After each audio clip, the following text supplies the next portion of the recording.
ખંભાળિયામાં અધૂરા રોડને કારણે ગ્રામજનોને હાલાકી પડી રહી છે। 10 જેટલા ગામોને જોડતો મુખ્ય માર્ગ બિસ્માર છે। દ્વારકા જિલ્લાના ખંભાળિયાથી ધરમપુરને જોડતો રોડ 3 મહિનાથી અધૂરો છે। એક તરફ ચોમાસું માથે છે ત્યારે અધૂરા રોડને કારણે વાહન ચાલકો અને સ્થાનિક લોકોને ભારે હાલાકીનો સામનો કરવો પડી રહ્યો છે। 10 ગામને જોડતા આશરે 10 કિલોમીટર લાંબા રોડના નવીનીકરણનું કામ માટે 9 કરોડની ફાળવણી કરવામાં આવી હતી।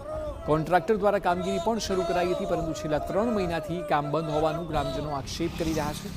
રોડ પર ધૂળ અને ખાડાઓને કારણે અકસ્માતનું જોખમ પણ વધી ગયું છે, ત્યારે ગ્રામજનોએ તંત્ર સામે સૂત્રોચ્ચાર કરીને વિરોધ નોંધાવ્યો। સાથે ચોમાસા પહેલા જ રોડનું કામ પૂર્ણ નહીં થાય તો ઉગ્ર આંદોલનની ચીમકી પણ ઉચ્ચારી। લગભગ માર્ચ મહિનામાં કામ ચાલુ કર્યું, 2 મહિના સુધી કામ ચાલ્યું। એમાં કાંકરી ધૂળ જે તે મતલબ રોડ બનાવવા માટેની પ્રોસેસો એટલી પૂરી કરી, એના પછી એમની છોડી દીધું। જે આપણે દેખાય છે કે મતલબ વાહન ચાલતા હોય ત્યારે એમાં ધૂળ ઉડે છે, એવું બધું થાય છે। અને ડામર રાખવાનું બાકી રાખી દીધું 1 મહિના પહેલા। મતલબ 1 મહિનાથી આમાં ધૂળ ઉડ્યા રાખે છે અને ડામર નાખવામાં આવ્યો નથી। 9 કરોડ ને ખર્ચે આ રોડ પાસ થયેલ છે।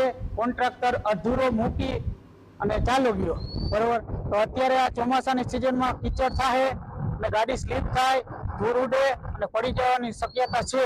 તો વહેલી તક આ રોડ પૂરો કરે એવી અમારી માંગ છે।